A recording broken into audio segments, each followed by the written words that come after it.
a gente vai se sufocando nesses estímulos. Mas eu acredito que o Ocidente está tentando importar isso do Oriente de alguma forma. Eu ia te perguntar exatamente como é que é a relação de Jesus com as filosofias da Índia. Elas se conversam de alguma forma? Como é que eles veem Jesus lá? Como é que funciona isso? Bom, eles veem Jesus como um mestre, né? Todos eles, os budistas, os hindus, veem o cara como um cara de um tremendo valor. Porque se você olhar a letra do que ele ensinou, ele falava de compaixão, de amor ao próximo, de serviço no bem, de atenção.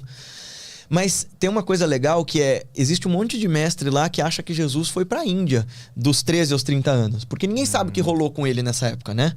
Então existe uma série de especulações de que aqueles reis magos, na verdade, eram mestres, porque diz isso, né? Que eles eram mestres vindos do Oriente. Então, era gente de outras doutrinas que talvez tenha vindo para Galileia para ensinar aquele super professor que ia aparecer por lá. Tem gente que acha que ele... Existem especulações de que tem um mosteiro em Ladakh em que passou um cara lá chamado Issa, que era o nome dele em árabe, né?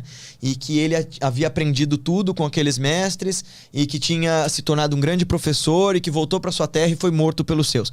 Aí, de novo, a especulação sem prova arqueológica.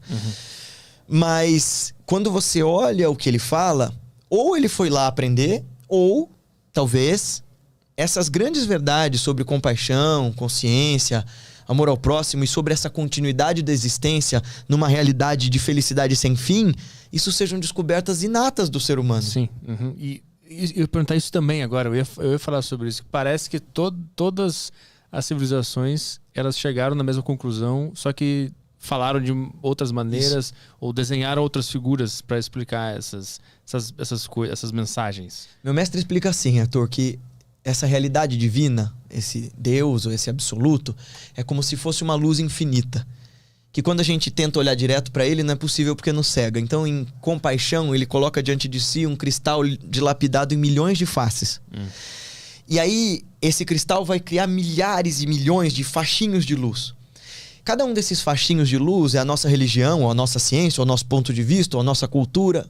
E como esse faixinho de luz ilumina a nossa autoexistência, a gente acha que ele é a única luz que existe. A gente fala, putz, grila, essa é a melhor luz e a única luz e a única forma possível de iluminação que existe.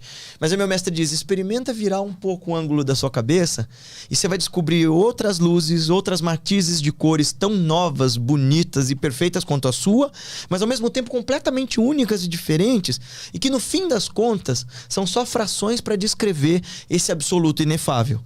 Claro, não é o mesmo que dizer que toda religião, cultura e civilização tá falando a mesma coisa. Não tá. Mas em algum grau, para além do discurso, existe uma realidade absoluta que parece que todos esses grandes sábios chegaram. Sim, a conclusão parece ser sempre a mesma, né? Que idade tu tinha quando tu foi a primeira vez pra Índia?